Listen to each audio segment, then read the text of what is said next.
Good morning and welcome to today's webinar, which goes by the name Real-Time Daily Trading Ideas. This is our internationally oriented webinar addressed to traders all over the world. We will be speaking about trading ideas, strategies, market screenings, and we'll be answering your questions. My name is Alex Raftopoulos and I'm happy moderating this webinar from our office in Berlin. Before we can start with the actual webinar, we will briefly present the risk disclaimer. Trading with financial instruments offered by Admiral Markets carries a high level of risk, which is not suitable for all investors due to its complex nature. Please make yourself familiar with these instruments by using a demo account if you are a starter. Please feel free to contact us if you need any assistance with that. Please also note that none of this is investment advice. Statements made in this webinar only represent the personal opinion of our traders. You can also find the whole risk disclaimer on our website. That's the schedule for the week. Today it's Paul's turn.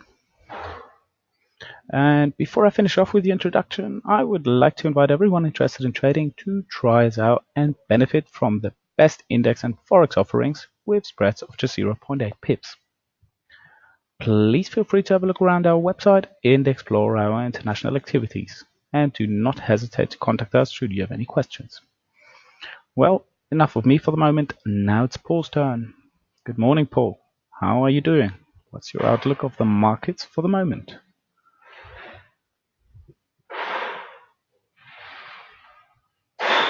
Good morning, Alex. Good morning, everybody. Here we are, yes, Tuesday, 19th of February for the Admiral Markets Real-Time Daily Trading Ideas. Great of you to all be here in the UK. It's what we call a half term. It's the sort of most of the kids are off school at the moment, and so that has a knock-on effect into the actual markets itself. We see markets being a little bit quieter as lots of people across Europe are away from their desks, and that has a knock-on impact in other ways, and we will discuss that a little bit later on. What we're just waiting for here is just coming out today is that it's a rather quiet week in terms of big news, and we've got the German and European ZEU sentiment survey results coming out, and we'll have a look at that in a moment because that might play into a possible trade on the DAX. Tomorrow, Wednesday, we've got the minutes from the last FOMC meeting. That's always of interest to traders to see if there's any real particular change in sentiment or intention. Thursday, we've got Aussie employment numbers, and then sort of Thursday we have a little bit of commentary from some of the central bank governors. I think the Bank of Canada, Polos, he's speaking. The Bank of Australia has a bit of a parliamentary testimony, and then on Friday we have Mr. Draghi speaking when he's visiting Bologna. So there's a few things coming on, but as I said, it's a little bit of a quieter week than normal because of, as we expect, there's a little bit of people away from the desks because of the school holidays. However, there is always something for us to look at, or something for us to sort of take an interest in. I appreciate that we have a global audience here, so we'll try and sort of give you a little bit of insight into certainly the areas that I look to focus on. And you may or may not be aware that here in the UK yesterday we had a little bit of a political upset when 7 of the Labour Party MPs sort of resigned from the Labour Party and elected to sort of stand as independents. Okay, I think they're calling themselves the independent group today, and invariably, what that actually did was that actually gave sterling a little bit of a bump. Now, let me just go down to the sort of shorter time frames here. Okay, this is the pound against the US dollar. This is where we were yesterday. As the news came out that this was happening, we actually had a little bit of a bump there, a little bit of a move upwards in sterling across the board. And people might ask, well, why would that help? Well, we know at the moment that sterling is very much sentiment driven. Okay, it's driven a great deal by the sort of the political shenanigans that are going on around the sort of the Brexit deal.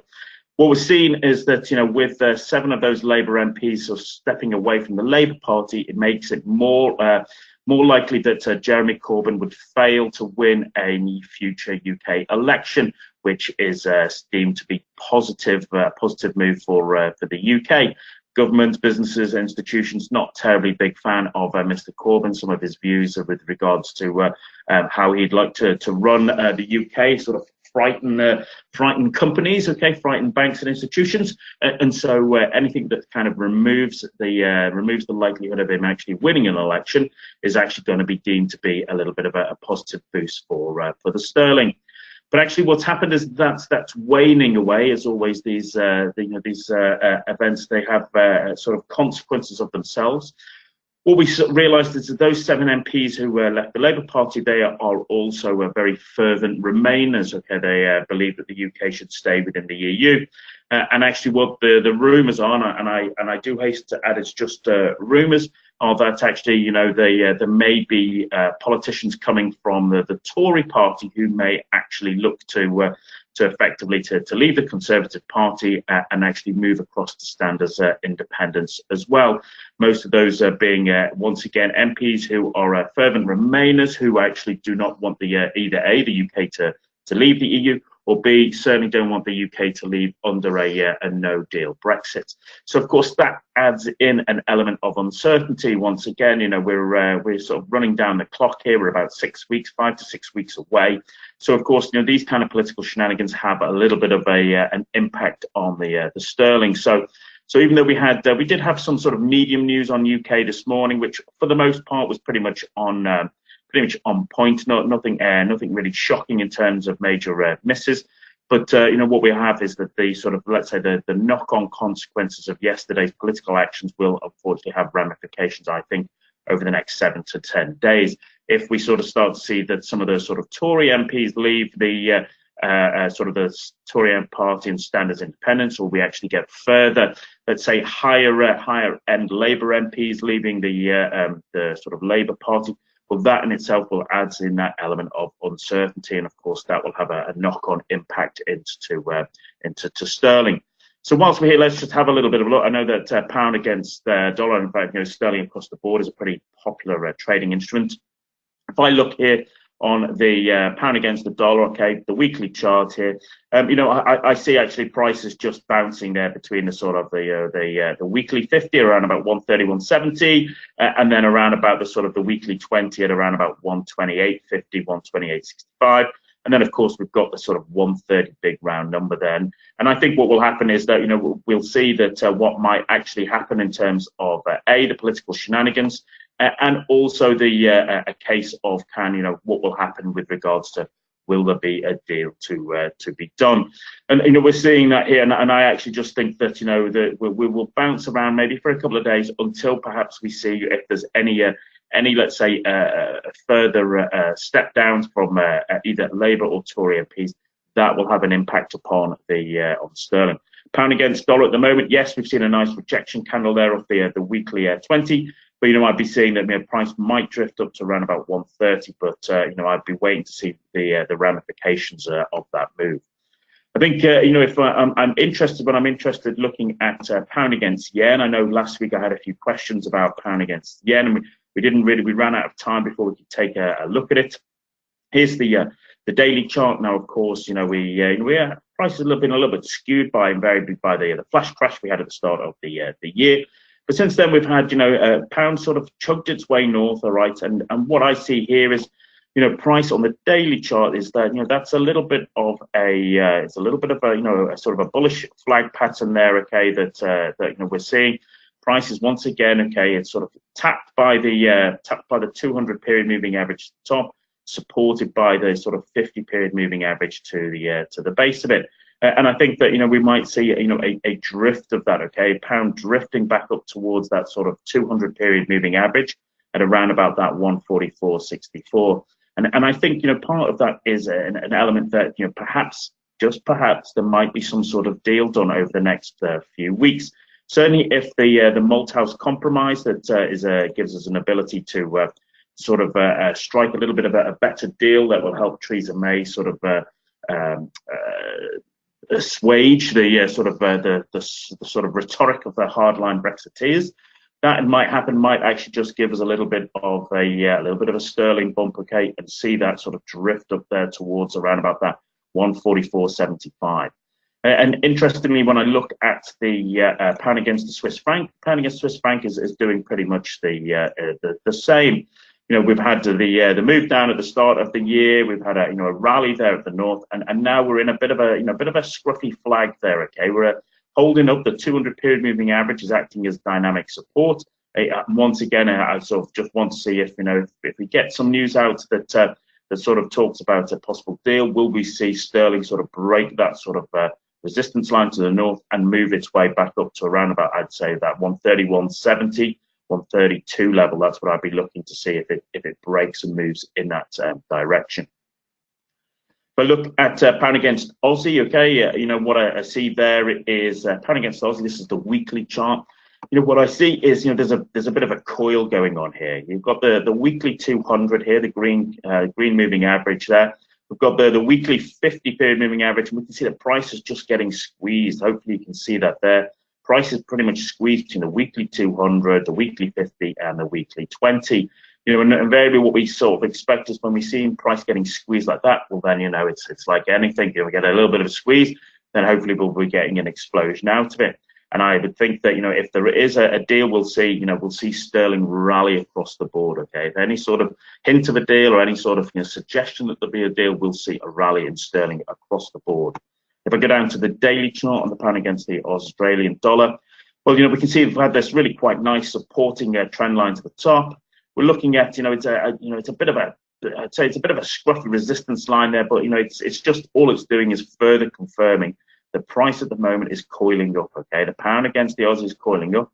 If you look at this on a daily chart, okay, you know, we've got the 20 is above the 50, which is now above the 200. Price is just grinding its way north there. Okay, and so we know we're getting an indication that perhaps there could be an element. Okay, perhaps there could be an element of sterling strength. That might just give us an indication, a hint that, you know, some sort of deal is coming to the table. But look at you know, perennial favourite, the euro against the sterling. You know, nothing's really changed that much in the sense, ladies and gentlemen. Those of you who've joined me for the last year or so, we've really you hear me just talk about price 87.50 to 90. Okay, a couple of weeks ago we got beneath it, but we're just getting above there, clawing above there. Okay, and holding up. And you know, people talk to me about how, you know, they expect to see a collapse in sterling if there was no deal Brexit, and that is a possibility. But actually, it wouldn't surprise me if we saw the ECB actually step in and start to support sterling.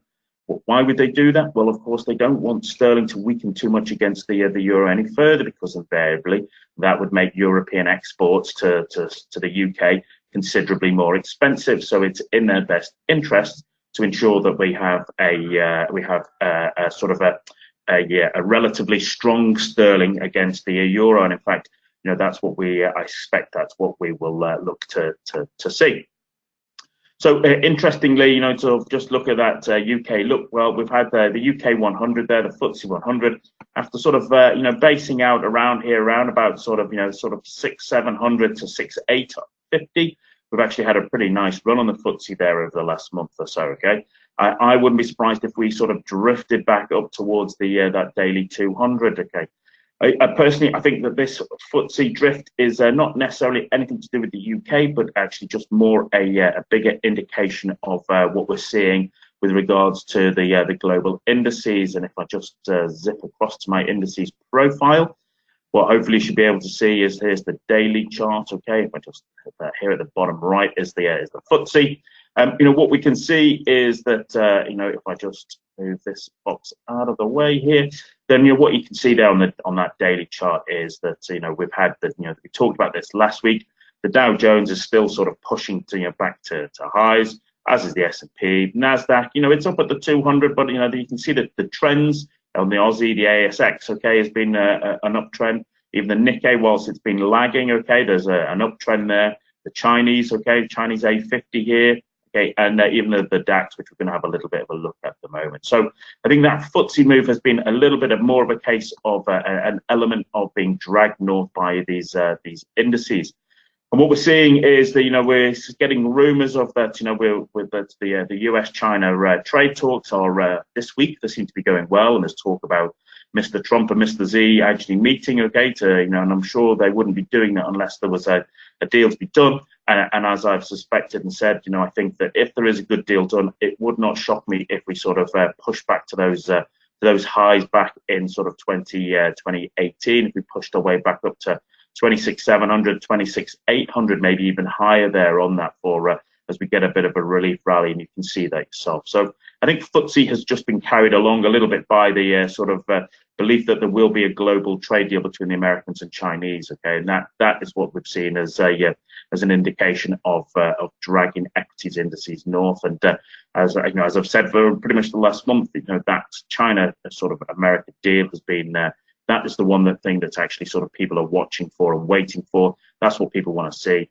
Brexit is undoubtedly, it's important, undoubtedly it will have an impact, but it's a little bit of a sideshow in terms of the whole global picture with regards to what's going on there in the Pacific.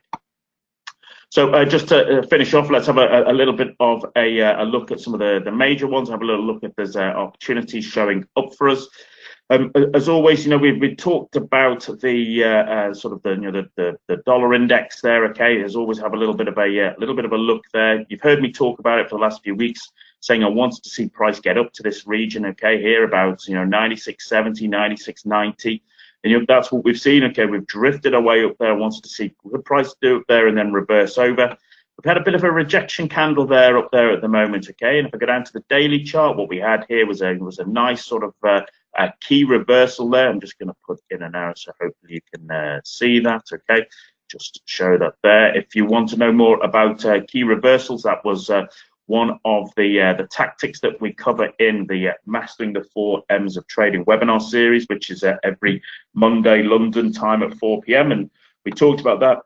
Price got up into that area there. I'm looking for a trade. It pushed to new high, but actually it rolled over and closed beneath the low of the previous day's candle. All right, that's that's a bit of an interesting maneuver. So I'm looking to see, will price actually just rally up, maybe up to back up to around about that 96.88, 96.90, and then I'd be looking at interested in perhaps establishing a swing position on the sort of the dollar index. Certainly, even if it's just a short-term one, back down towards that 50. So I'm going to be keeping an eye on that. Okay, so we're in that zone I wanted us to be in, and we'll have to wait and see what actually happens over the next few sessions and few days. See if that head and shoulders pattern will build. Looking to see if there is anything that on the euro dollar that sort of kind of helps with that picture. Well, you can see here euro dollar, okay, in the weekly chart, that 113, we talked about it, 113, the weekly 200, okay, has consistently acted as a bit of a strong element of support. Even though we've had, a sort of euro weakness, we can see that last week we pushed down and we closed beneath that 113, but it was a bit of a rejection candle. We can see the price action there at the moment. It's not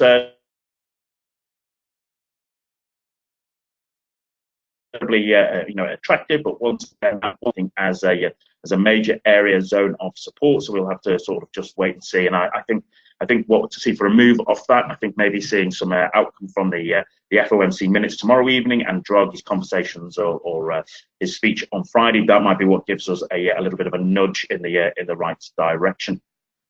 What we talked about last week was dollar yen. Okay, we talked about it last week in the sense that it was pushing to had been pushing to sort of new highs there. Okay, new highs for the year. We talked about that last week, and we talked about actually how price was sort of running its way there between sort of 110 to sort of 111. That's where we are at the moment. We ran there all the way last week, and actually it wouldn't surprise me if we pushed our way back up to there again as we move our way forward.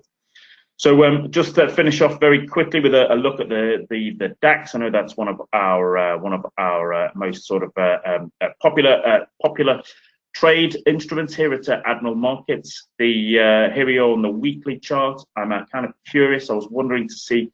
We talked about whether there was a possibility of a weekly head and shoulders pattern building. I was a little bit unsure because last week we had this big bearish key reversal candle, okay, off the 20-period moving average. We're getting a little bit of a mixed picture at the moment. Okay, a little bit of a mixed picture. It's not exactly very clear. Yes, that's normally a very clear bearish indicator or signal, but actually we're sort of the price action since then has been rather rather interesting. And if I go down now and pop there onto the daily chart, the daily 50 is acted as a little bit of support, we can see. But what I am interested in is that we've popped our way up here again. What I was interested in this morning, start of this week, is yesterday we had a bit of a key reversal there, but we've washed out again there and actually printed another one here. So I'm curious to sort of take a just a short for the remainder of the week. So I'll be looking to be short here about 11,320. That's what I'll be looking at. My stop above at about 11,370, 11,375, and then with a target, maybe my ideal target down to about 11,100. So that'll give me about 55 points of trade risk for about possible 220 points of profit, which gives me a nice 4-to-1 asymmetric reward to risk ratio. So that was a trade idea for us to watch as we go through the rest of the week. So there you go, Alex. There, so we quick flick through quite a lot of instruments there. Hopefully that helps people get a little bit of insight.